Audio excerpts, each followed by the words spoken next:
सच्चिदानन्दरूपाय विश्वोत्पत्त्यादिहेतवे सच्चिदानन्दरूपाय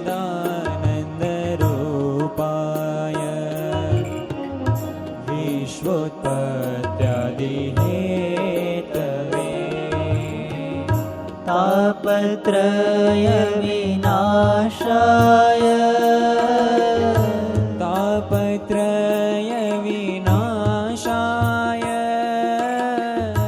श्रीकृष्णाय वयं नमः श्रीकृष्णाय वयं नमः नमस्ये पुरुषं त्वाद्यम् ईश्वरं प्रकृतेः परम् नमस्ये पुरुषं त्वाद्यम् ईश्वरं प्रकृते परम् अलक्ष्यं सर्वभूतानाम् अलक्ष्यं सर्वभूतानाम् अन्तर्बहिरवस्थितम् अन्तर्बहिरवस्थितम्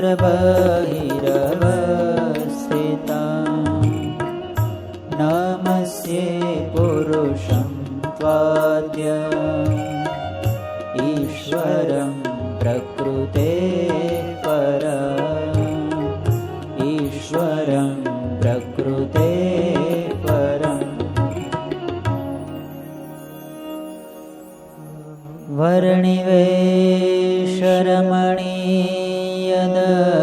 वर्णिवेशरमणीयदर्शनम्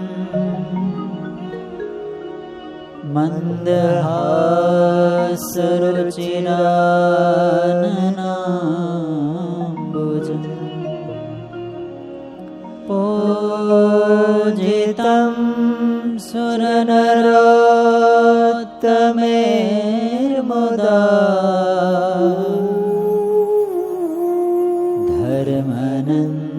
धर्मनन्दनमहं विचिन्तये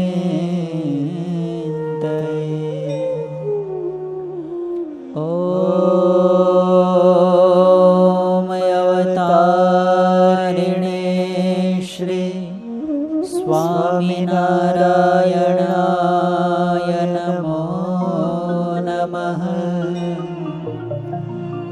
ॐ अवतारिणे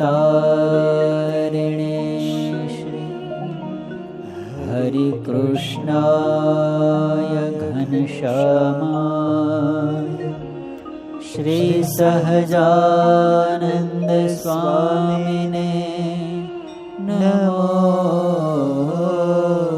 नमः। बोलो स्वामीनारायण भगवान की जय। हरे कृष्ण महाराज की जय। लक्ष्मी नारायण देव नारायण मुनि देवनी जय। लाडीला श्री घनश्याम महाराजनी जय। रामचंद्र भगवान की जय। कृष्ण कन्हैया लाल की जय। विघ्न विनायक देव की जय। कष्ट भंजन देवन की जय।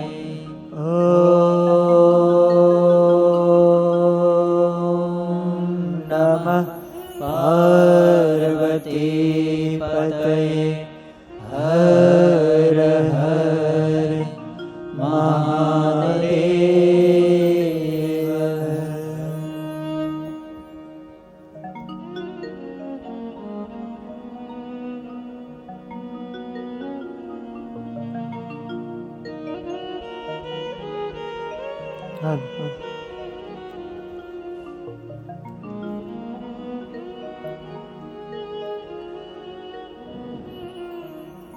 દિવ્ય મંદિરમાં બિરાજમાન આપણે સૌના પ્રાણ આધાર અનંત કોટી બ્રહ્માંડના અધિપતિ સર્વ કરતા જગતની અંતા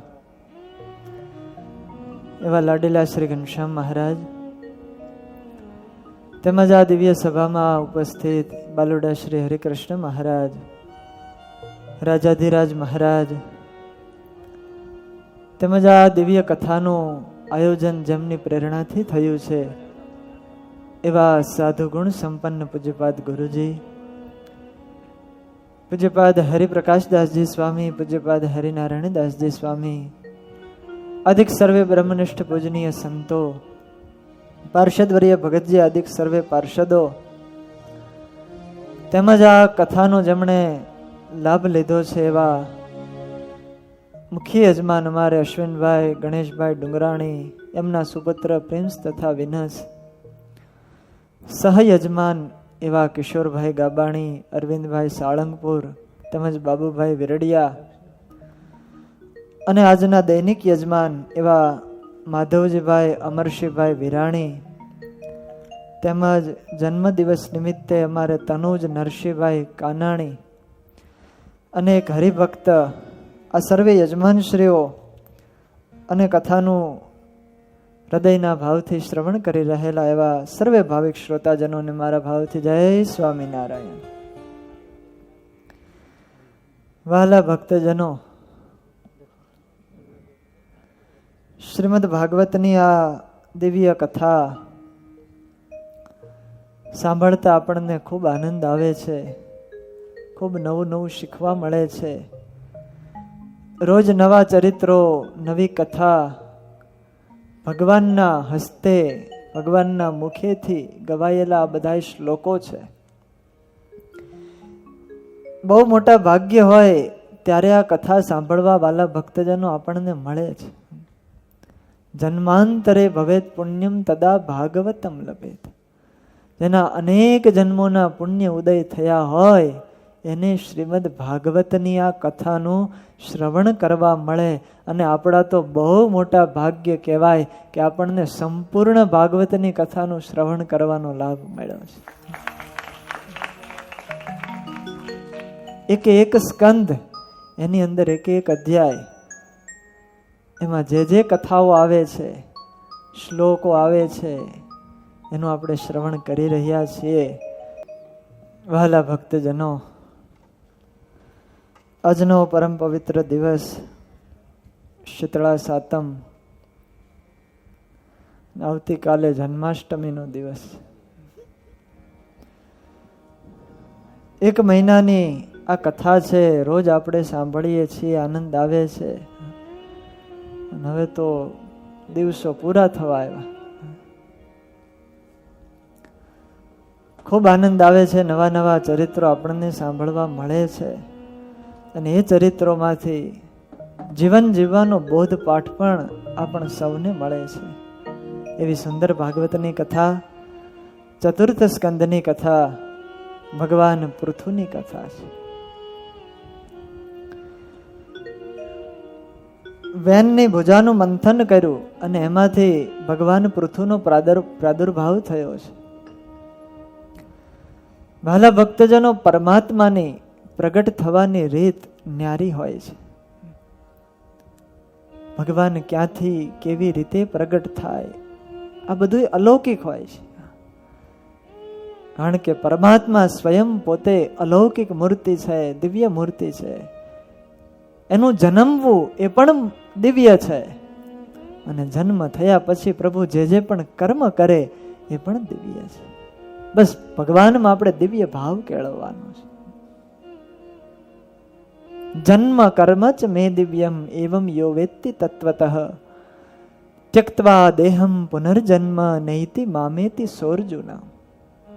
હે અર્જુન, મારું જન્મવું એ દિવ્ય છે, મારી લીલાઓ એ પણ દિવ્ય છે.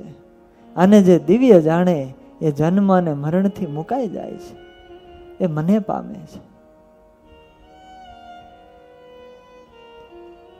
જ્યારે જ્યારે પણ પૃથ્વી ઉપર અધર્મની વૃદ્ધિ થાય ત્યારે ત્યારે પરમાત્મા અવતાર ધારણ કરે છે. કાર્ય પરત્વે અવતાર ધારણ કરતા હોય છે. ભગવાન પશુના દેહમાં પણ અવતાર ધારણ કરે. મત્સ્ય, કુર્મ, વરાહ આ બધા પરમાત્માના અવતારો છે. દેવતાઓના રૂપમાં પણ પરમાત્મા અવતાર ધારણ કરતા હોય છે. યક્ષ રૂપે પરમાત્માનું અવતરણ થયેલું. અને મનુષ્ય થકી પણ પરમાત્માનું અવતરણ થાય છે. પણ જેમ સામાન્ય મનુષ્ય જન્મે એવી જ રીતે ભગવાન જન્મે એવો નિયમ પરમાત્મા માટે નથી. નિયમ બધાય માણસને લાગુ પડતા હોય છે. ભગવાન તો દિવ્ય અલૌકિક મૂર્તિ છે. ભુજામાંથી ભગવાન થયા. પૃથુ ભગવાને બધા લોકોને વાત કરી છે. જ્યારે રાજ્યાભિષેક થયો ત્યારે હજારો લોકો આવ્યા હતા, બ્રાહ્મણો, ઋષિઓ, બંદીજનો, અને એ બધાએ પૃથુ ભગવાનની સ્તુતિ કરી છે. ભગવાનના જ્યારે આવા ગુણગાન ગાયા ત્યારે પૃથુ ભગવાને કહ્યું કે હે સૌમ્ય જનો, હે સૂતજનો, બંદીજનો, તમે જે આ મારા વખાણ કર્યા છે, સ્તુતિ કરી છે, બિલકુલ અયોગ્ય છે. કારણ કે મારો તો હજુ એક પણ ગુણ પ્રગટ થયો નથી, અને તમે પછી કયા ગુણોને લઈને સ્તુતિ કરી? પોતાના વખાણ થાય છે, સ્તુતિ કરે છે, પણ છતાંય જો ભગવાન આપણને કેવો બોધપાઠ શીખવાડે છે. ભગવાન સ્તુતિ કરવાની ના પાડે છે. પૃથુ ભગવાનના શબ્દો છે. ભોસુત હે માગધ સૌમ્ય વંદી, ભોસુત હે માગધ સૌમ્ય વંદિન, ભોસુત હે માગધ સૌમ્ય વંદી, ભોસુત હે માગધ સૌમ્ય વંદિન, લોકે ગુના સ્પષ્ટ ગુણસ્ય મે સ્યાત, લોકે ધુના સ્પષ્ટ ગુણસ્ય મે સ્યાત, લોકે ગુના સ્પષ્ટ ગુણસ્ય મે સ્યાત, લોકે ધુના સ્પષ્ટ ગુણસ્ય મે સ્યાત, કિમાશ્રયો મે સ્તવ એષયોજતા, કિમાશ્રયો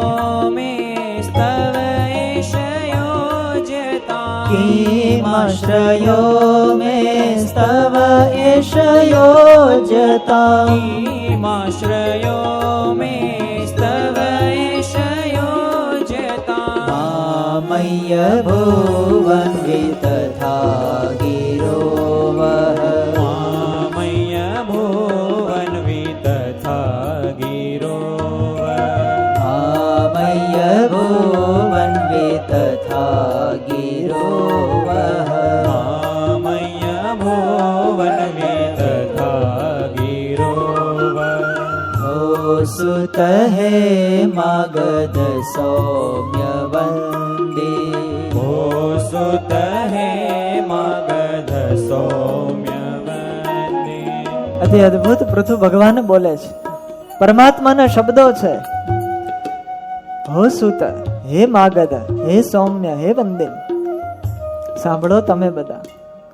લોકે અધુના અસ્પષ્ટ ગુણસ્ય મે સ્યાત. હજી તો હું રાજા બન્યો છું, રાજ્યાભિષેક થયો છે, અને તમે વખાણ કરવાના શરૂ કરી દીધા. મારા કયા ગુણોને લઈ અને તમે મારી પ્રશંસા કરો છો?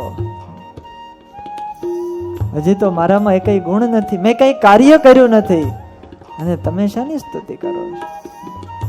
મા મયી અભુવન વિતથા ગિરોવા. અને તમે જે આ બોલ્યા એ તમારી વાણી પણ વ્યર્થ ન જવી જોઈએ. કહેતા સ્તુતિ કરવી યોગ્ય છે, પણ મારી સ્તુતિ ન કરો, મારા સિવાય કોઈ બીજાની સ્તુતિ કરો. ભગવાન આવું કહે છે. અને કાલાંતરે જ્યારે મારા ગુણો પ્રગટ થાય ત્યારે મારી સ્તુતિ કરજો. મહાન ગુણો ધરાવવા છતાં પણ આવા સમર્થ, અને પોતે સ્વયં ભગવાન, પણ છતાંય પોતાના વખાણને સ્તુતિ કરવાની ના પાડે છે. કોણ એવો બુદ્ધિમાન હોય કે જે તેમના વિદ્યમાન ન હોવા છતાં પણ કેવળ સંભાવના માત્રથી સ્તુતિ કરનારાઓ વડે પોતાની સ્તુતિ કરાવે? અને આ પ્રકારની સ્તુતિ કરવાથી માણસની વંચના થાય છે, લોકો એનો ઉપહાસ કરે છે, પાછળથી લોકો એને ગાંડા ગણે. કારણ કે જે પોતે પોતાની જ પ્રશંસા કરાવે એને લોકો મૂર્ખ કહે. પોતાના મુખે કરીને ક્યારેય પોતાના વખાણ ન કરવા. ભગવાન પૃથુ અદ્ભુત સંદેશ મને તમને આપે. બાકી રાજા હોય એટલે આજુબાજુના લોકો એની પ્રશંસા વખાણ સ્તુતિ કરે જ. પહેલાના જમાનામાં તો રાજા એવા લોકો રાખતા, વ્યક્તિઓ. રાજા હજી એન્ટ્રી કરે એટલે બધા જય જયકાર કરવા લાગે, ઊભા થઈ સ્વાગત કરે. અને રાજ્ય સિંહાસન ઉપર રાજા બેસે એટલે આ બાજુ ચારણો હોય, કવિઓ હોય, એ બધા દોહા અને છંદની રમઝટ બોલાવે અને રાજાને રાજી કરે. એમાં રાજાના વખાણ થતા હોય, ગુણગાન થતા હોય. રાજા સામેથી આવું કરાવડાવતા, પ્રશંસા કરાવડાવે, પોતાના નામના દોહાઓ બનાવડાવે. અને જો કોઈ ન બનાવી દે તો એને દંડ પણ કરે. બ્રહ્માનંદ સ્વામી, લાડુદાનજી કેવા કવિ હતા, રાજ રજવાડાને રીઝવતા. પણ જ્યારે ભગવાન સ્વામિનારાયણ માટે એ બધુંય ત્યાગ કરી અને ભગવા વસ્ત્રો પહેરી લીધા અને પછી ભગવાન સ્વામિનારાયણના દોહા અને છંદ બનાવવા લાગ્યા. અને એ સમાચાર રાજાઓને મળે, ભાવનગરના રાજાને મળ્યા એટલે એણે આમંત્રણ આપ્યું કે અમારે ત્યાં પધારો. બ્રહ્માનંદ સ્વામી ગયા અને રાજાએ કીધું, જે સહજાનંદ સ્વામીના નામના તમે દોહા બનાવો છો એવો એક મારા નામનો દોહો અને છંદ બનાવી દો, જેમાં મારું ગુણગાન હોય, મારા વખાણ થતા હોય. જ્યારે બ્રહ્માનંદ સ્વામી હાથ જોડી દીધા કે હવે નહીં બની શકે, આપ રાજા છો, નામદાર છો, આપને વંદન, પણ આ ભેખ સહજાનંદ સ્વામી માટે લીધો છે.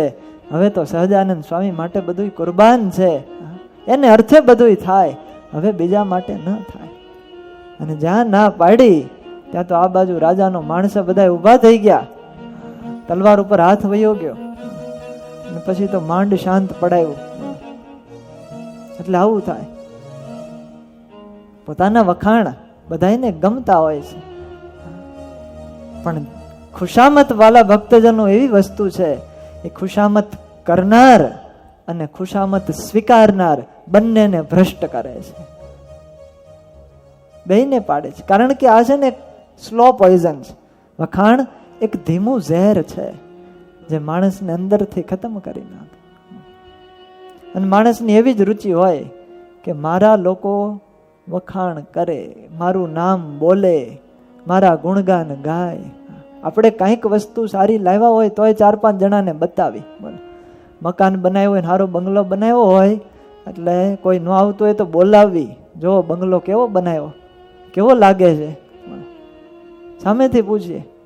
નવી ગાડી લીધી હોય તોય પૂછીએ. અમુક તો હોર્ન મારે સાય કરીને, ખબર પડે ને નવી ગાડી લીધી એટલે લોકો પછી વખાણ કરે. વખાણ દરેકને ગમે છે અને એનાથી માણસ પછી ફૂલાઈ જાય. અને ફૂલાય એટલે ફૂટબોલ જેવી હાલત થાય. હર્ષાનંદ ભારતી એમણે એવું કીધું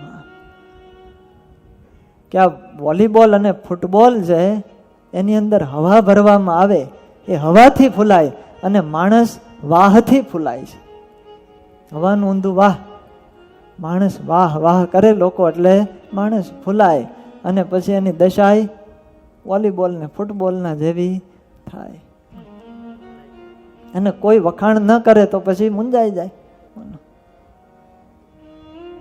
ખોટા વખાણ કરતા હોય અને એને પોતામાં માની લઈ, બીજાની આમાં આ ભેળવી લઈ, એનાથી પોતાનું પતન થતું હોય છે.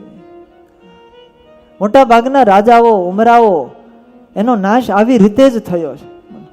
પહેલાના જમાનાની અંદર રાજા રાજગાદી ઉપર ટકતા નહીં, એનું કારણ જ આ. કારણ કે આજુબાજુના સલાહકારો જ એવા હોય, ખોટો પંપ માર્યા રાખે, માખણ ચોપડનારા મળી રહે, રાજાને એમ થાય કે આપણું હારું હાલે છે. આના કારણે પતન થતું હોય છે. એક રાજા, એના નગરની અંદર એક ખેડૂત હતો, કંઈક વાકમાં આવ્યો હશે એટલે રાજાએ કીધું કે અત્યારે ને અત્યારે તને દેશ નિકાલ આપું છું, મારા રાજ્યમાંથી જતો રહે.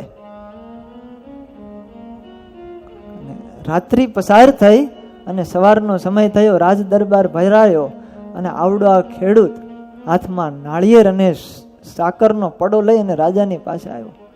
અને રાજા પાછો ક્રોધાયમાન થઈ ગયો. કાલ તને કીધું તું કે અત્યારે જતો રહે ને પાછો કેમ અહીંયા આવ્યો?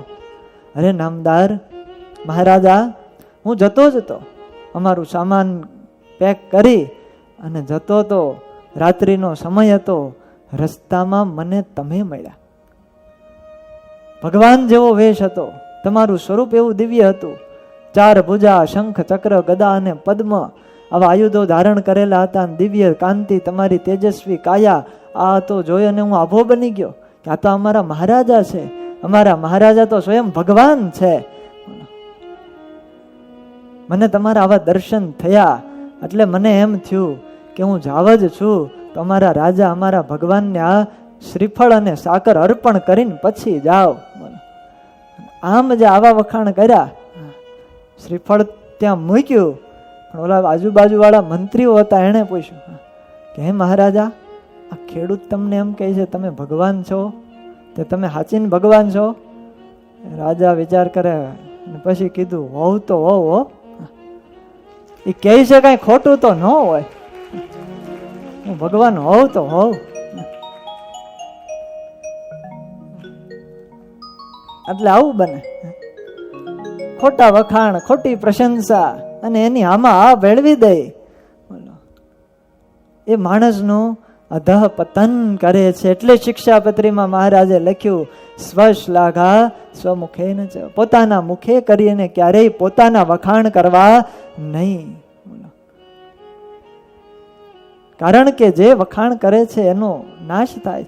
જો ખુદ કી પ્રશંસા કરતા હૈ वो खुद का ही शिकार करता है, પોતે જ પોતાનો શિકાર કરે છે.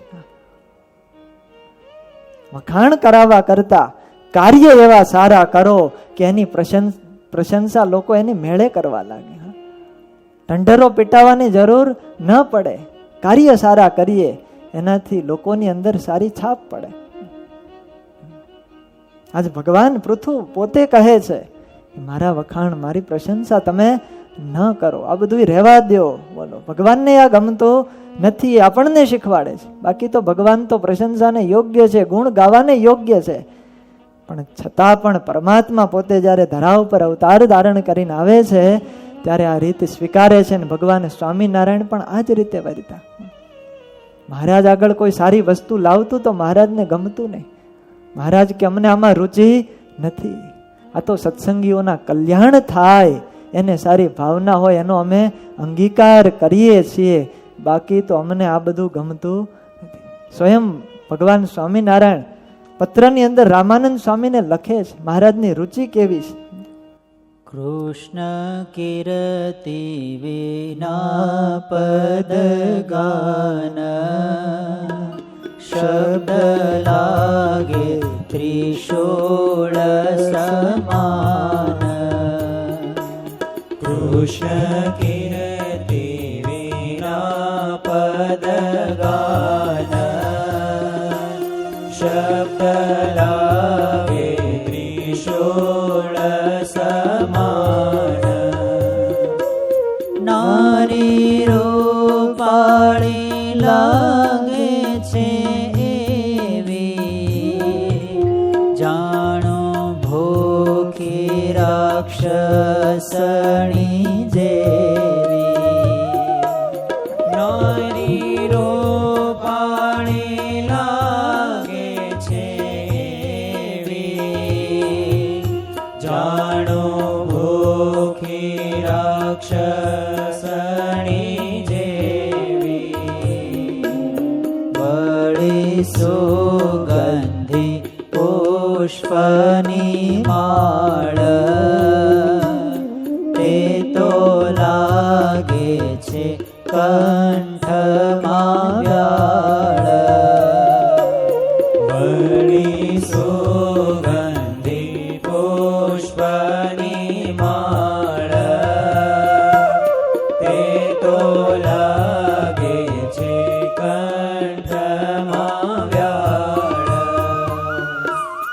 ચંદન કેસર ને કોમ કોમ તેલે પન લાગે પંક સમ ચંદન કેસર ને કોમ કોમ તેલે પન લાગે પંક સમ. સ્વયં ભગવાન કહી રહ્યા છે કે અમને તો આ બધું ધૂળ જેવું લાગે છે. જે કોઈ પણ અમારા વખાણ કરે, અમારા ગુણગાન ગાય, એ ગમતા નથી. કૃષ્ણ કીર્તિ વિના પદ ગાન, શબ્દ લાગે ત્રિશૂળ સમાન. ભગવાનના ગુણ ગાન વિનાના જે બધા શબ્દો છે એ તો કર્ણશૂળ ત્રિશૂળ સમાન લાગે છે. એનાથી તો દુઃખ થાય છે. અને કોઈ સન્માન કરવા માટે હાર પહેરાવે તો આપણને તો સારું લાગે ને, ગમે માણસને.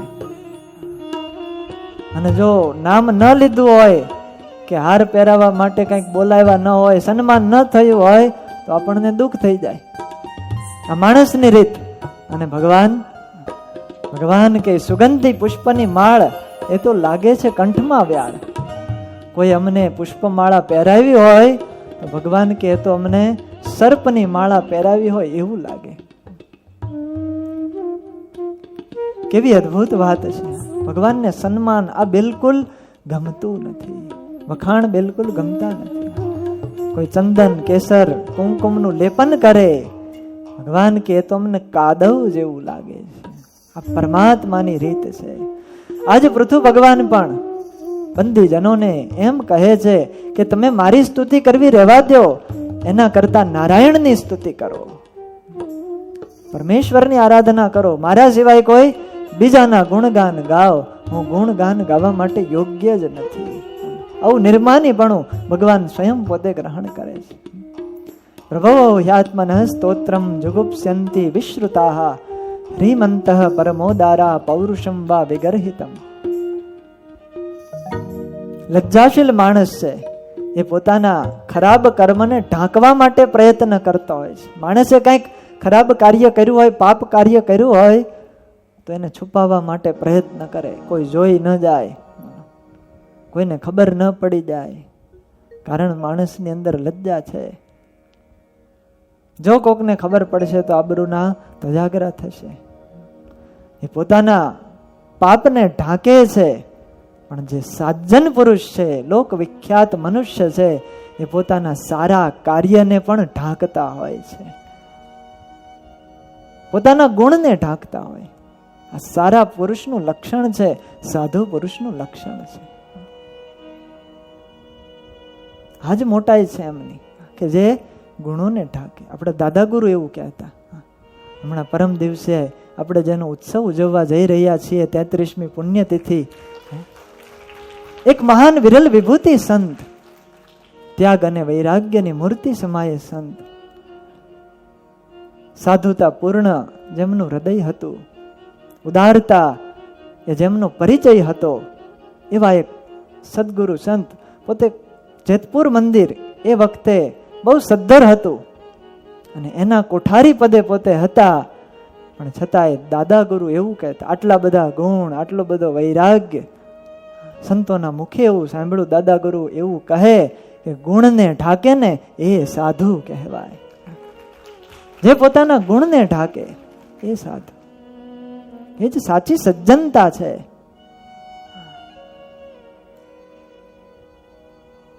જે ગુણને પ્રગટ કરે, બીજાની આગળ ગાય, એનાથી પોતાની કીર્તિ પણ નથી થતી. એનું કાર્ય જ એવું હોય, એના સદગુણો જ એવા હોય કે પોતે ઢાકે છતાં પણ એ પ્રગટ થયા વિના રહે નહીં. એ જન જનના હૃદયમાં એના સદગુણોનો વાસ થાય છે. આજ આપણને આવા સદગુરુ એની પ્રાપ્તિ થઈ છે. સાધુતાથી પૂર્ણ જેમનું જીવન છે વાલા ભક્તજનો, પણ ક્યારેય ગુણને પ્રગટ નથી કરતા, ક્યારેય બહુ દેખાડો નથી કરતા, ક્યારેય બીજા કાંઈ હાવભાવ, એની મુખની રેખામાં આપણને કોઈ ફરક ન જણાય. આવા સત્પુરુષ, પણ છતાંય એમના સદગુણો આજ આ તમામ સત્સંગ સમાજના હૃદયની અંદર સ્થાપિત થયા છે. એ જ આપણને બતાવે છે, એ જ એમની સાધુતા છે અને આજ સાચી સજ્જનતા છે. સંપ્રદાયની અંદર તમે ગમે ત્યાં જાઓ,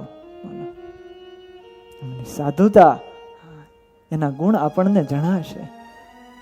અન્ય લોકોના મુખે પણ આપણને આવું સાંભળવા મળે છે. ઢાકે એ ઓટોમેટિક બહાર આવે છે, અને જે બહાર કાઢવા પ્રયત્ન કરે એ ઢકાય જ જાય કાયમને માટે. એનું ક્યાંય નામો નિશાન રહે નહીં. માટે પરમાત્માએ કોઈક સદગુણો આપ્યા હોય તો એને બહુ કહેવાની કે બહુ બતાવવાની, દેખાડો કરવાની જરૂર નથી. ગુણને ઢાકે સાધુ. આજે પૃથુ ભગવાન કહે છે, સજ્જન પુરુષ છે એ પોતાની સ્તુતિ, સદગુણો એને ઢાંકે છે. પૌરુષમ વા વિગર્હિતમ. પૃથુ ભગવાન કહે છે કે હે સજ્જનો, હજુ તો મેં કોઈ પણ એવું કાર્ય નથી કર્યું કે તમે મારી પ્રશંસા કરવા લાગ્યા. અને વયમ તું અવિદિતા લોકે સુતાદ્યપી વરીમભિ કર્મભિ કથમ આત્માનામ ગાપયિષ્યામ બાલવત. અને જે વ્યક્તિ કર્મભિ પોતાના જ કર્મો દ્વારા પોતાની કીર્તિનું ગાન કરાવે છે એ તો બાળકની જેમ મૂર્ખ ગણાય. માટે મારી સ્તુતિ કરવી રહેવા દો. આવી રીતે પૃથ્વી ભગવાને લોકોને વાત કરી અને એ વચન સાંભળી અને બધા લોકો ખૂબ રાજી થયા, પ્રસન્ન થયા. અને પછી ફરીને લોકો કહેવા લાગ્યા, ગુણને ઢાંક્યા તો હવે લોકો એના ગુણને પ્રગટ કરે છે. આ જ મહાનતા છે. લોકો પૃથ્વી ભગવાન શું કરશે આગળ, એ બધા ગુણો એક આખો અધ્યાય છે એનો. એમનામાં કેવા કેવા સદગુણો છે એનું ગાન કરે છે. હે પ્રભુ, આપ તો સાક્ષાત નારાયણ છો. અમે તમારા મહિમાનું વર્ણન કરવા માટે પણ સમર્થ નથી.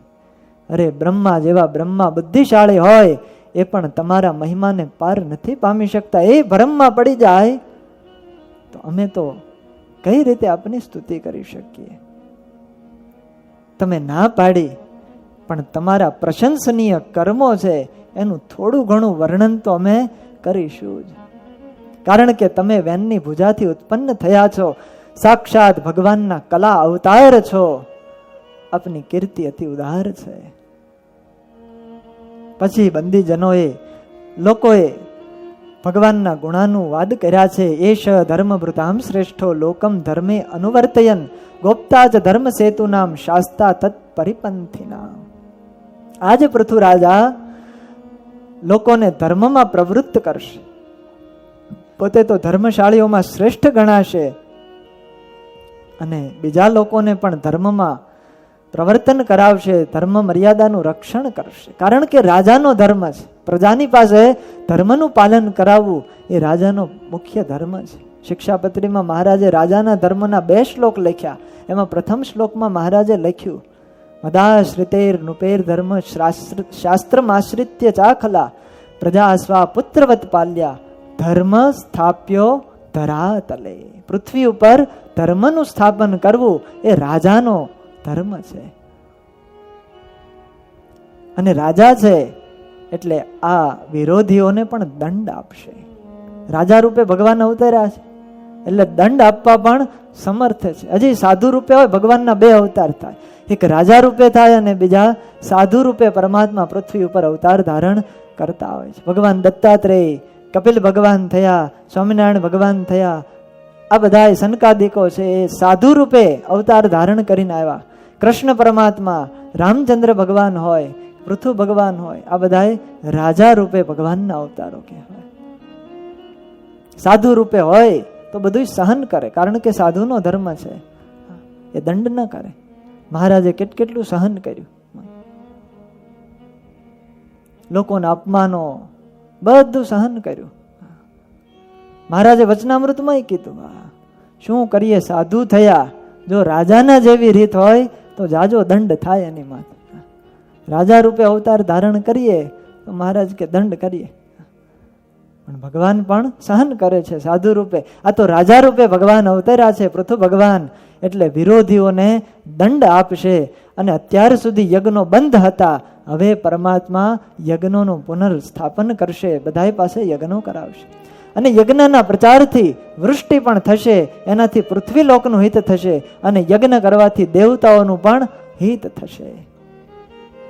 જેમ સૂર્ય સમુદ્રમાંથી નદીઓમાંથી જળ ખેંચે છે, અને જ્યારે ચોમાસું આવે ત્યારે એનું એ જ જળ પાછું વરસાવે છે, એમ રાજા છે એ લોકો પાસેથી ધન ઉઘરાવે, કરવેરો ટેક્સ એ ઉઘરાણી કરે, અને જ્યારે જ્યારે જરૂર પડે ત્યારે એવા કાર્યો કરી અને એ જ ધન વડે પ્રજાનું પોષણ કરે છે, પ્રજાના હિત માટે વ્યય કરે છે. આ રાજાનો ધર્મ છે. ખાલી પ્રજા પાસેથી લઈ જ લેવું એવું નથી કીધું, સારા કાર્યો પણ કરવા એ ધન વડે આ રાજાનું કર્તવ્ય છે. આ રાજા ઘણા દયાળુ થશે, ક્ષમાશીલ થશે, સહન કરવાના સ્વભાવ વાળા થશે. આ બહુ મોટો સદગુણ છે. તિતિક્ષતિ અક્રમમ વૈન્ય પર્યાક્રમતામપી ભૂતાનામ કરુણઃ શશ્વત આર્તાનામ ક્ષિતિવૃત્તિમાન. પૃથ્વીની જેવા ક્ષમાવાન થશે. કોઈ દીન વ્યક્તિ રાજાના માથા ઉપર પણ પગ મૂકી દે તોય આ પૃથુ ભગવાન એને ક્ષમા આપી દે, સહન કરી લેશે પૃથ્વીની જેમ. આવો સહનશીલતાનો ગુણ આ ભગવાનમાંથી આપણે આ બધા ગુણો શીખવાના છે. આપણને તો કોકે જરાક કંઈક કીધું હોય તોય સહન નથી કરી શકતા.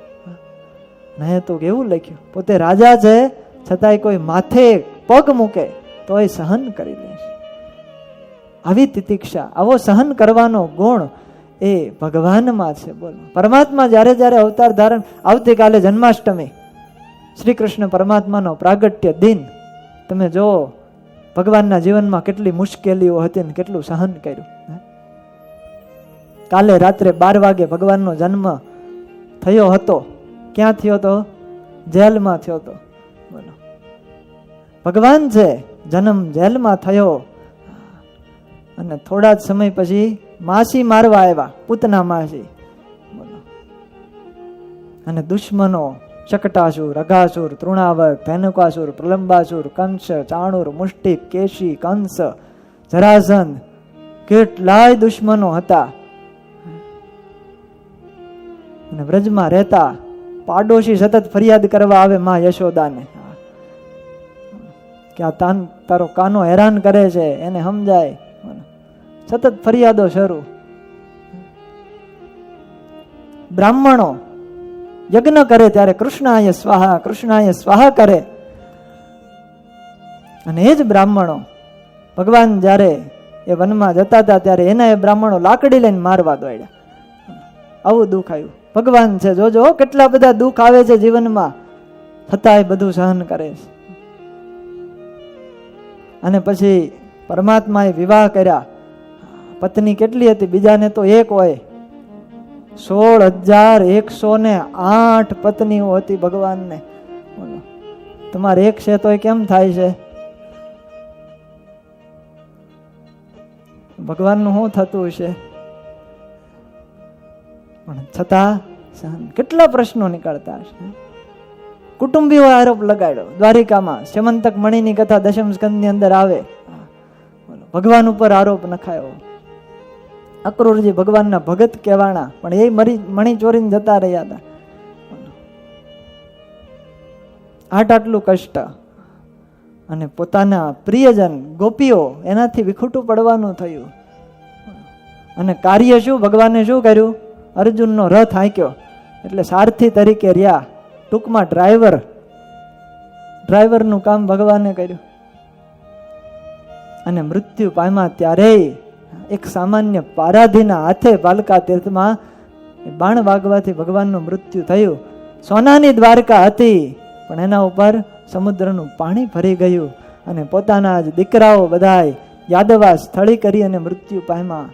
આટલા દુઃખો ભગવાનના જીવનમાં આવ્યા, આટલા બધાય પ્રશ્નો કૃષ્ણના જીવનમાં હતા, પણ છતાંય ફરિયાદનું નામ નહોતું.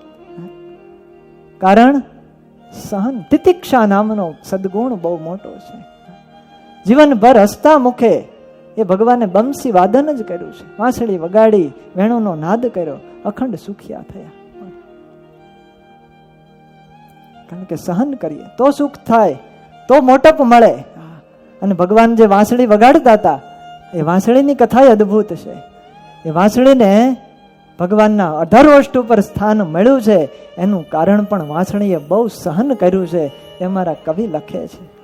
હે વિંધાવો પડે રે ને વિંધાવો પડે રે વાગ્યા પહેલા વાસળડીને વિંધાવો પડે રે વિંધાવો પડે રે ને વિંધાવો પડે રે વાગ્યા પહેલા વાસળડીને વિંધાવો પડે હે વાગ્યા પહેલા વાસળડીને વિંધાવો પડે રે વગડાની વાટે તપરે કર્યા તા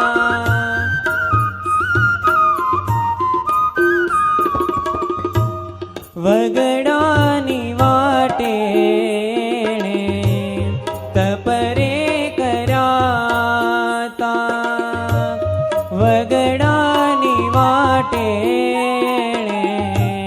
તપરે કર્યા તા શિયાળો ઉનાળો એને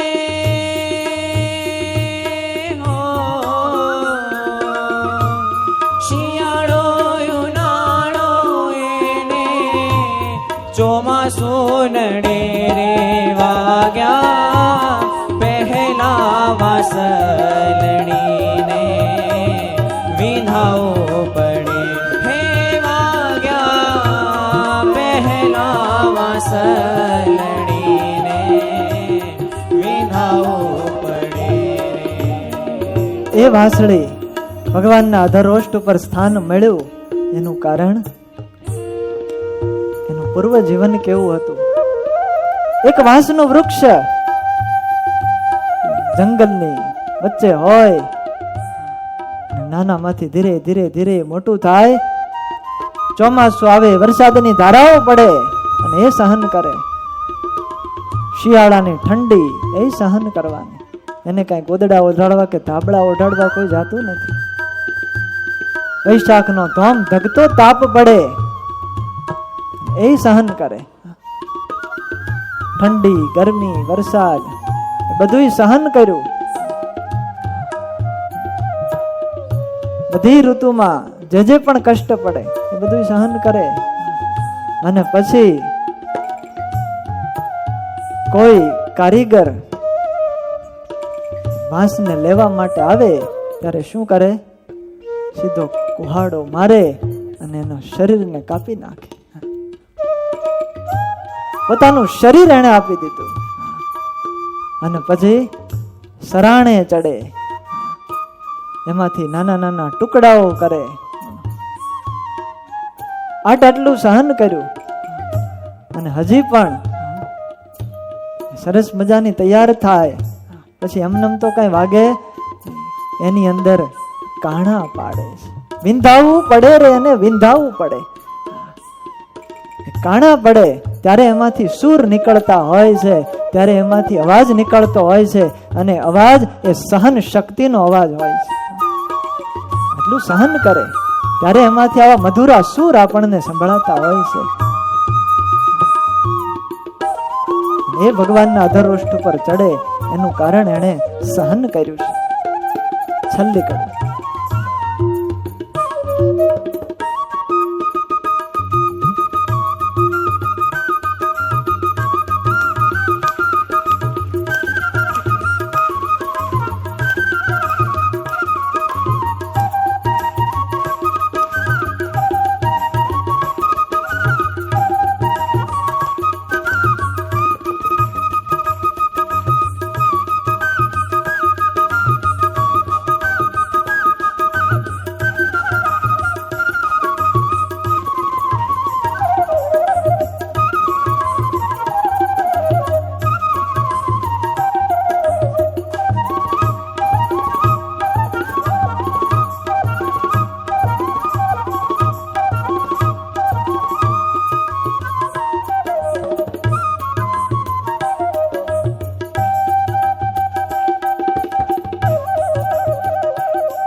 શામળિયાએ વાલી કીધી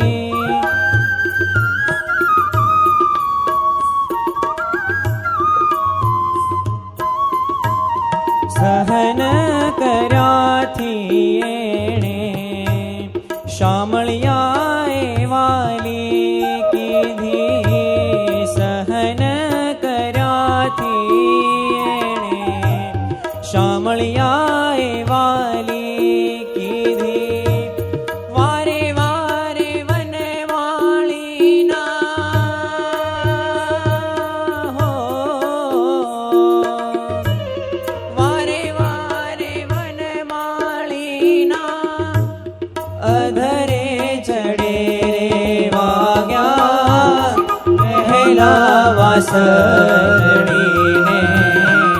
વિધાઓ પડે રે વાગ્યા પહેલા વાસળીને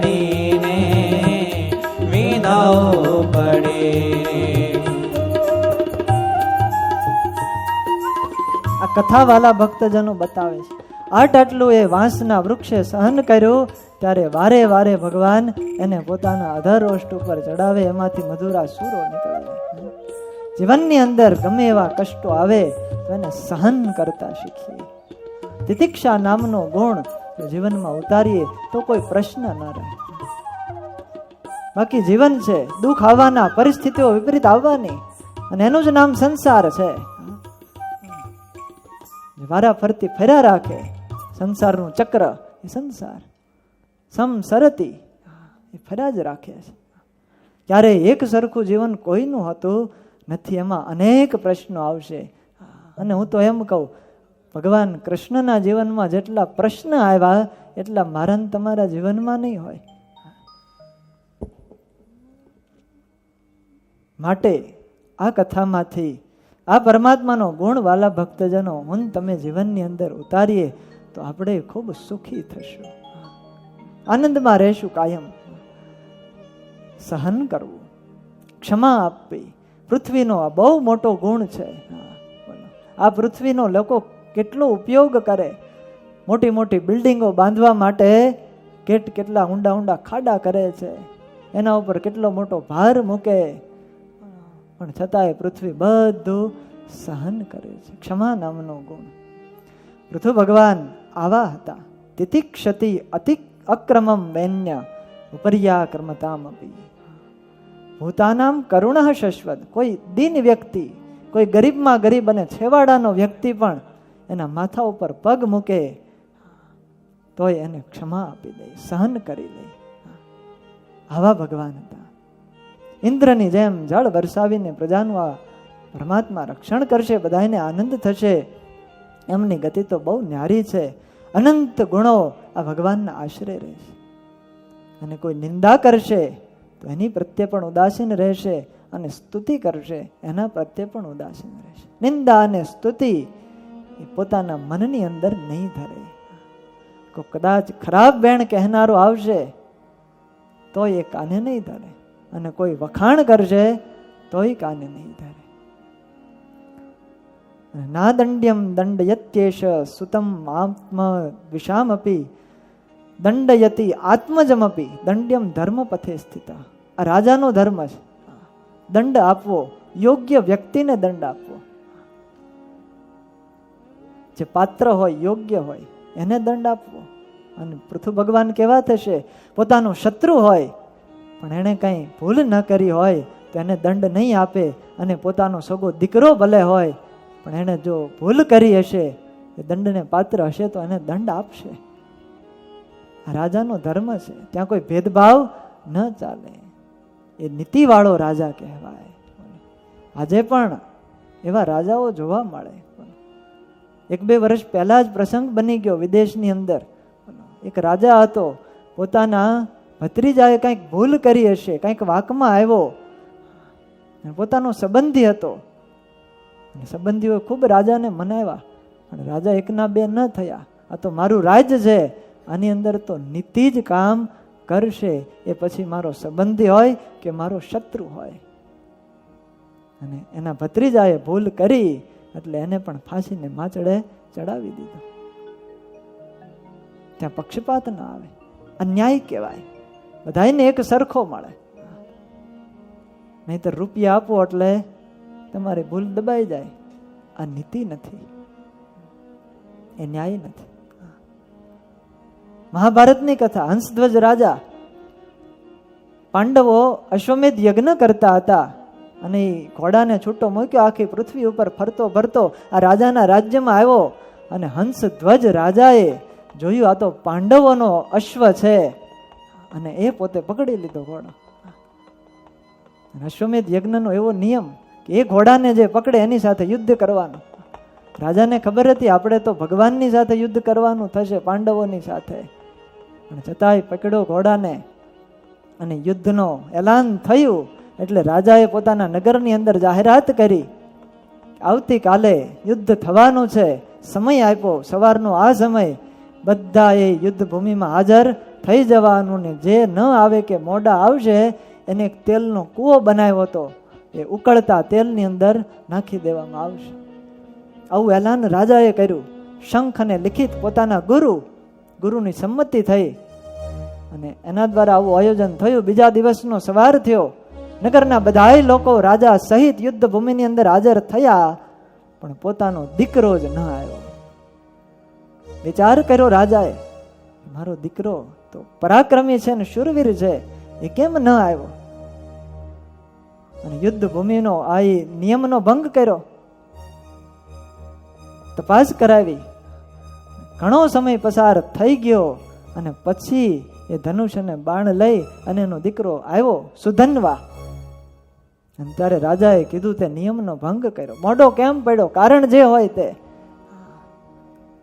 નિયમનો ભંગ કર્યો એટલે દંડ ભોગવવો પડશે. તેલનો કૂવો હતો, ઉકળતું ગરમા ગરમ તેલ, અને સુધનભાઈએ પિતાની આજ્ઞાથી એ કૂવામાં ઝંપલાવી દીધું. પણ ભગવાને ત્યાં રક્ષા કરી હતી, એને કઈ થયું નહોતું. પણ દંડ જેમ બીજા વ્યક્તિને દેવાય એમ પોતાના સંબંધી ભલે દીકરો હોય એ જો દંડને પાત્ર હોય તો એ દંડ દેતા. આ નીતિવાળા રાજાઓ હતા આવા. ત્યારે એવું સુશાસન ચાલતું, ત્યાં પ્રજા સુખી હતી. અને જ્યારે અનીતિ ફેલાય રાજ્યની અંદર ત્યારે પ્રજા પણ દુઃખી થતી હોય છે. કેવળ પૈસા ભેગા કરવાથી સુખ નથી આવતું, નીતિથી સુખ આવે છે. નીતિ જ પરમાત્માનું સ્વરૂપ છે.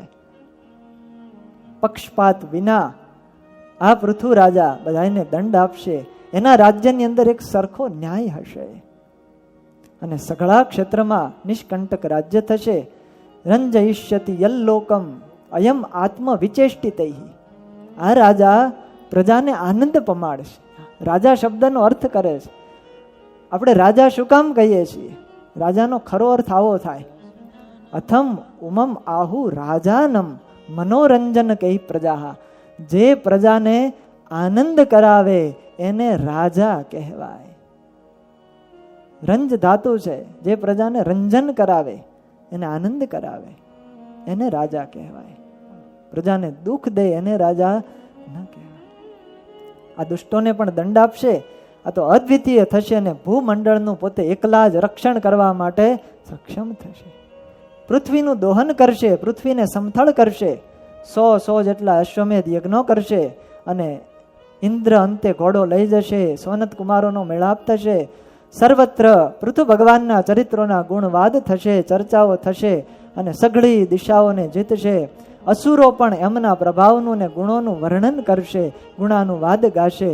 આવી રીતે બધા લોકોએ, બંદીજનોએ, સૌમ્યજનોએ ભગવાન પૃથુના ગુણગાન ગાયા છે.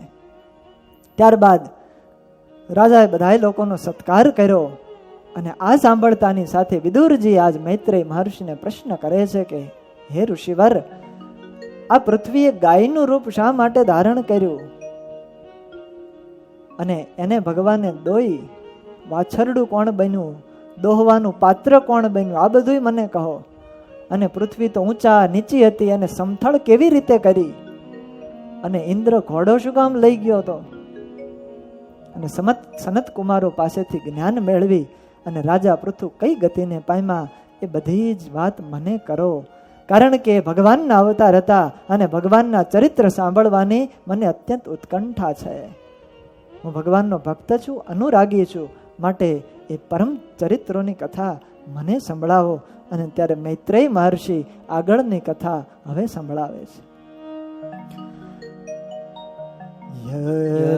યદાભિષિક્ત પૃથુરંગ વિપ્રેય યદાભિષિક્ત પૃથુરંગ વિપ્રેય યદાભિષિક્ત પૃથુરંગ વિપ્રેય યદાભિષિક્ત પૃથુરંગ વિપ્રેય આમંત્રિતો જનતાયાશ્ચ પાલઃ આમંત્રિતો જનતાયાશ્ચ પાલઃ આમંત્રિતો જનતાયાશ્ચ પાલઃ આમંત્રિતો જનતાયાશ્ચ પાલઃ પ્રજાનિરન્નેક્ષિતિ પૃષ્ઠ એત્ય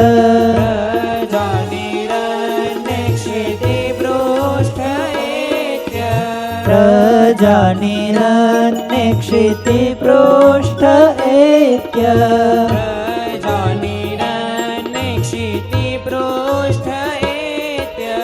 શુક્ષામદેહાપતિમભ્યવોચન શુક્ષામદેહાપતિમભ્યવોચન સૂક્ષ્મદેહાપતિમભ્યવોચન યદાભિષેક્ત પૃથુરંગ વિપ્રૈઃ યદાભિષિક્ત પૃથુરંગ વિપ્રૈઃ.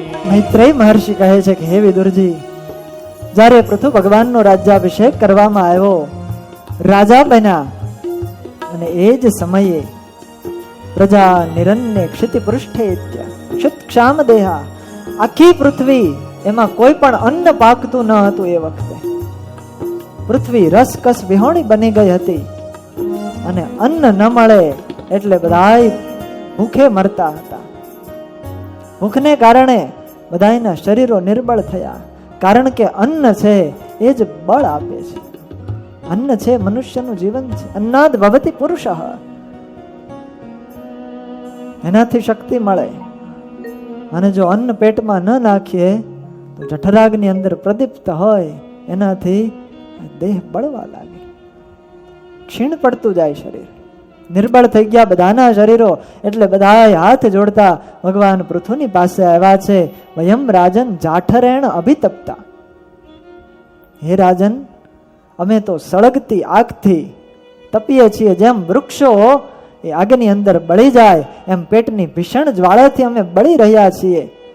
તમારા શરણે આવ્યા છીએ. આપ અમારા રાજા છો, શરણાગત વત્સલ છો, આપ રક્ષક છો, અન્નદાતા છો. અમને અન્ન આપવાની સત્વરે વ્યવસ્થા કરો, નહીતર બધાયના દેહ ધીરે ધીરે ધીરે કરતા પડવા લાગશે. અન્ન વિના, જળ વિના, ભૂખને લીધે અમારું મૃત્યુ થઈ જાય એ પહેલા કંઈક વ્યવસ્થા કરો કે પેટમાં કંઈક જાય. કઠણ કાળ આવી પડે, ખાવા અન્ન ન મળે, કેવી પરિસ્થિતિ થતી હશે. વિચાર કરો, એ કાળ જ્યારે પડતા પહેલા, અત્યારે તો આ દુષ્કાળ પડે છે પણ ખાવાનું બધાને મળી રહે છે, પણ પહેલાના જે કાળ હતા અન્ન ન પાકે, આવી બધી વ્યવસ્થાઓ નહોતી. એ વખતે ભૂખ મરો થતો, કોઈને ખાવા ન મળતું, અને એના કારણે લોકો મરતા. 56નો દુકાળ જ્યારે પડ્યો, 1956 સંમત, કેટલા લોકો એમાં મરી ગયા. એક આંકડો એવો બતાવે, મુંબઈની અંદર ખાલી 7.5 લાખ લોકોનું મૃત્યુ થયું હતું એ વખતે. આવો ભયંકર દુષ્કાળ પડ્યો હતો. અને ત્યારે રાજાઓની ફરજ હતી, બધાય રાજાઓ પોતાના ધનના ભંડારો ખુલ્લા મૂકી દેતા હતા. બધી રાહત કાર્યો શરૂ થઈ ગયા હતા, પણ લોકો મરવાનો દર શરૂ હતો. પણ એક ગોંડલ નરેશ ભગવતસિંહ બાપુ એવા હતા, એનું કાર્ય એવું કુશળ કાબિલે દાદ, એમનો વહીવટ હતો કે બધાય લોકોને, અધિકારીઓને પોતે કામે લગાડી દીધા અને એની પોતાની અંગત સંપત્તિ હતી એ પણ પ્રજાને અર્થે એને વાપરી નાખી. આ રાજા છે, દુષ્કાળ પડે ત્યારે પ્રજાની સહાય કરતા, અને આવું અદ્ભુત એમણે કાર્ય કર્યું. પોતાના રાજ્યના હદની અંદર એક કઈને મરવા દીધો નહોતો એ વખતે ભગવતસિંહ બાપુએ. આવા યશસ્વી રાજા થયા. રાજા આવા જોઈએ. ગોંડલની અંદર એનો મહેલ છે, રાજમહેલ. એ વખતે ભગવતસિંહ બાપુએ મહેલ બનાવ્યો હતો. અમે હમણાં ત્યાં ગયા હતા. 9 લાખ રૂપિયાનો એ વખતે મહેલ બનાવ્યો. 9 લખો મહેલ કહેવાતો. એની રચના એવી અદ્ભુત છે. પણ એ મહેલ, એની નીચે આખા ભૂગર્ભની અંદર એને અન્નના કોઠારો બનાવ્યા હતા. એટલી મોટી મોટી અન્નની કોઠીઓ ભૂગર્ભની અંદર બનાવી. અને ત્યાંના લોકો એવું કહેતા હતા કે જ્યારે જ્યારે દુકાળ પડતા, પ્રજાને જરૂર પડે, ત્યારે આમાંથી અન્ન એ રાજા લોકોને આપતા. અત્યાર સુધી ગોંડલનો ઇતિહાસ છે કે ક્યારેય પ્રજા ભૂખે મરી નથી. આવા કાર્યો આ રાજાઓ કરતા હતા. રાજાનો ધર્મ છે પ્રજાનું રક્ષણ કરવું. આજ બધા લોકો પૃથુ ભગવાન પાસે આવ્યા છે, આપ અમારા રાજા છો, રક્ષણ કરતા છો, માટે અમને બચાવો. અન્ન ન મળવાથી અમે મરી જશું. પૃથુ ભગવાન વિચાર કરે, આ અન્ન આવતું નથી, એનું કારણ શું? પૃથુ પ્રજાનામ કરુણમ નિશમ્ય પરિદેવિતમ દીર્ઘમ દદ્યૌ કુરુશ્રેષ્ઠ નિમિત્તમ સોન્વપદ્યત. ગોતવા લાગ્યા કે અન્ન પાકતું નથી, એનું કારણ શું? અને પછી વિચારતા વિચારતા કારણ મળ્યું કે આ પૃથ્વીએ જ અન્નને સંઘરી લીધું છે. અને પ્રજાનું કરુણ આક્રંદ સાંભળી અને પૃથુ ભગવાન ઉભા થઈ ગયા અને પૃથ્વીને, ધરતીને કહ્યું છે કે હે વસુંધરા, તારું કામ છે કે 1 દાણાના 1000 દાણા કરી અને અમને પાછા આપવા. તું મારી પ્રજાને અન્નનું દાન કર. પૃથ્વીએ કાંઈ સાંભળ્યું નહીં. એટલે રાજાને વધારે ક્રોધ ચડ્યો. ભગવાન ક્રોધાયમાન થયા અને એમ કીધું, વસુધે ત્વામ વધિષ્યામી મચ્છાસન પરાંગ મુખીમ. મારી આજ્ઞાનું તું અનાદર કરે છો, એટલા માટે હે વસુંધરા, હું તારો હમણાં જ વધ કરું છું. અને રાજા પૃથ્વીએ ત્રિપુરનો વિનાશ કરનારા શિવજીની જેમ પોતાનું ધનુષ ઉપાડ્યું અને ક્રોધિત બની પૃથ્વીને લક્ષ્ય બનાવી અને બાણ ચડાવ્યું છે. અને આ સ્થિતિ જોઈ અને પૃથ્વી થર થર થર થર કાંપવા લાગી. પ્રવેપમાના ધરણી નિશામ્યોદા યુધમ ચદમ ગૌહો સપત્યાદ ભવિતા મૃગીવ મૃગયુદ્ધૃતા. જેમ હરણી શિકારીના ભયથી ભાગવા લાગે, એમ આજ સ્વયં પૃથ્વી પણ ગાયનું રૂપ ધારણ કરી અને ભાગવા લાગી છે. મહારાજાનો ભય થયો. પૃથ્વી ભાગી એટલે રાજા વધુ ક્રોધિત થયા. આંખો લાલ થઈ અને પૃથ્વીની પાછળ પોતાના રથને દોડાવ્યો છે. ધનુષ બાણ ચડાવી જ્યાં જ્યાં પૃથ્વી ગઈ એ ગાયનું રૂપ ધારણ કરી ત્યાં ત્યાં ભગવાન પોતાના રથને લઈ ગયા છે. દિશાઓ વિદિશાઓ, સ્વર્ગ, પૃથ્વી, અંતરિક્ષ, બધી જ જગ્યાએ ગાયને રાજા દેખાય છે. ક્યાં જવું હવે એનો વિચાર કરે છે. ત્રિલોકીની અંદર આંટો મારી લીધો, કોઈ રક્ષણ કરનારું મળ્યું નહીં, કોઈ બચાવનારું રહ્યું નહીં. ત્યારે પૃથ્વી પાછી દુખી થઈ અને રાજા પૃથુ પાસે જ આવી ગઈ છે. મહારાજાની પાસે આવી, હે મહારાજા, તમે મારું રક્ષણ કરો. જેમ પ્રજા હાથ જોડીને વિનંતી કરતા હતા, એમ હવે આ ગાય રૂપ પૃથ્વી પણ વિનંતી કરે છે. ત્રાહી મામપી ભૂતાનામ પાદને અવસ્થિતો ભવાન. હું અત્યંત દીન છું, નિરપરાધ છું. મારો શું અપરાધ, મારો શું ગુનો કે તમે મને મારવા માટે તત્પર થયા? તમે તો ધર્મને જાણનારા છો અને એક સ્ત્રીનો વધ કરશો. પૃથ્વી ગાય સ્ત્રી છે, એનો વધ તમે કઈ રીતે કરશો? કારણ કે સાધારણ મનુષ્ય હોય એ સ્ત્રી ઉપર હાથ ઉપાડતા નથી. તો પછી તમે તો કરુણા વત્સલ છો ને, રાજા છો. મારા ઉપર કેમ તમે પ્રહાર કરશો? અને જો તમે મને નાશ કરશો તો આ બધા લોકો રહેશે ક્યાં? કારણ કે પૃથ્વી સિવાય બીજું કાંઈ, બહાર તો જળ છે. જળ ઉપર લોકો કઈ રીતે રહે, અને ધરાવીને ધાન ન નીપજે રાજન. આવું પૃથ્વીએ કહ્યું ત્યારે રાજાએ કીધું, તું મારી આજ્ઞાનું ઉલ્લંઘન કરે છે, યજ્ઞમાંથી ભાગ લઈ લેજો અને અમને અન્ન આપતી નથી, માટે તને આજ મારી જ નાખો. તું દરરોજ લીલું લીલું ઘાસ ખાઈ જા છો અને દૂધ આપતી નથી, આથી તને દંડ આપીશ. ઔષધિને પોતામાં લીન કરી દીધી છે અને બહાર કાઢતી નથી. બ્રહ્માજીએ લોકોના સુખ માટે જ અન્ન અને ઔષધિનું સર્જન કર્યું છે તારા ઉપર, અને તું એને જ સંઘરી રહી છો. માટે એ દંડને યોગ્ય છો. તું ઘમંડી છો અને મનમાં જ માયાથી ગાયનું રૂપ ધારણ કર્યું છે. આ બાણ વડે હું તારા ટુકડે ટુકડા કરી નાખીશ. અને પૃથ્વીએ કીધું, પ્રજાને કઈ રીતે રાખશો, મારો નાશ થશે તો. અને ત્યારે ભગવાન પૃથ્વી એવું કીધું છે, હું મારા યોગ બળથી આ બધી પ્રજાને ધારણ કરીશ. આ ભગવાનની સામર્થ્ય છે. આત્મ યોગ બલે નેમાં ધારયિષ્યામ્યહમ પ્રજા. સમર્થ પરમાત્મા છે, એના થકી બધું જ થાય. લોયાના 13મા વચનામૃતમાં મહારાજે આ વાત કરી. જેમ પૃથુ ભગવાન મારા એવું કીધું ગાયને, મારા ધનુષ થકી નિસરાજે બાણ, તેણે કરીને તને મારીને મારા સામર્થ્ય કરીને આ સર્વ જગતને ધારવા માટે હું સમર્થ છું. પરમાત્મા આવા સમર્થ છે. નારાયણ પોતે જ પોતાના ઐશ્વર્ય કરી અને સર્વોપરી વર્તે છે. એટલે પૃથ્વી ભગવાને કીધું, મારા યોગ બળથી બધું ધારણ કરીને રહીશ. ના સાંભળી પૃથ્વી કાંપવા લાગી અને ભૂદેવીએ મહારાજાની સ્તુતિ કરી છે. હાથ જોડીને કીધું, નમઃ પરસ્મૈ પુરુષાય માયયા વિન્યસ્તનાના તનવે ગુણાત્મને નમ સ્વરૂપાનુભવેન નિર્દુત દ્રવ્ય ક્રિયાકારક વિભ્રમયોર મને. આપ તો પરમ પુરુષ છો, ભગવાન છો. પોતાની જ માયા વડે અનેક સદગુણોનું ધારણ કરો છો. રાગ દ્વેષ થકી રહિત છો.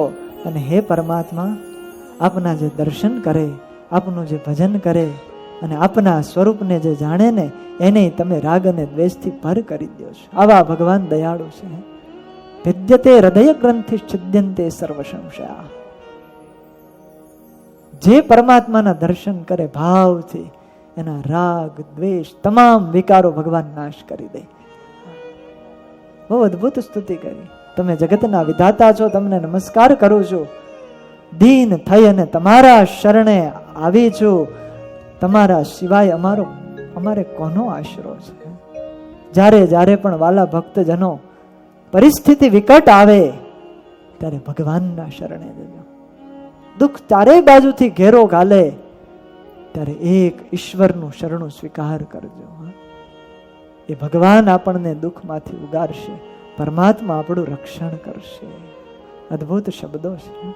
હું દુખિયારો તારે દ્વારે આવ્યો ભો મહારાજ રે. હું દુખિયારો તારે દ્વારે આવ્યો ભો મહારાજ રે. હું દુખિયારો તારે દ્વારે આવ્યો ભો મહારાજ રે. હું દુખિયારો તારે દ્વારે આવ્યો હો મહારાજ રે. આશીષ દેજો ઉરમાં રહેજો. આશીષ દેજો ઉરમાં રહેજો. આશીષ દેજો ઉરમાં રહેજો. આશીષ દેજો ઉરમાં રહેજો. નારાયણ મુનિ દેવ રે અમે ભરેલી નજરો રાખો. નારાયણ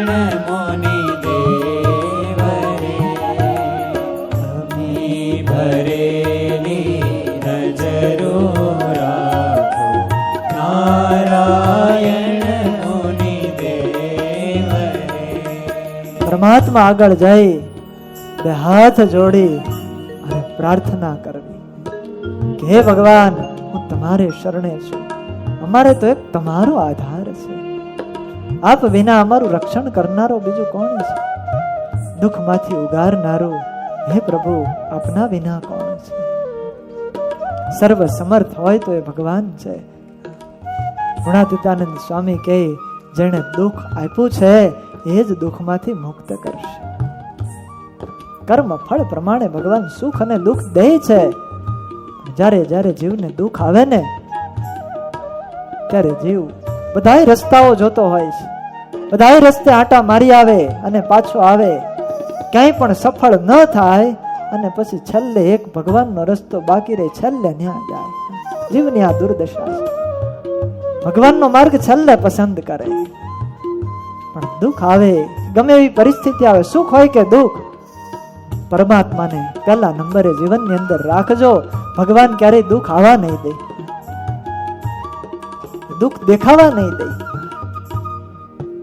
પરમાત્માની કૃપા જેના ઉપર થાય એ જીવ પછી સુખીઓ થઈ જાય. માટે ભગવાનને શરણે જવું, ભગવાનના ભરોસે આપણું જીવન અર્પણ કરી દેવું, એનાથી પરમાત્મા આપણા દુઃખો દૂર કરી દે.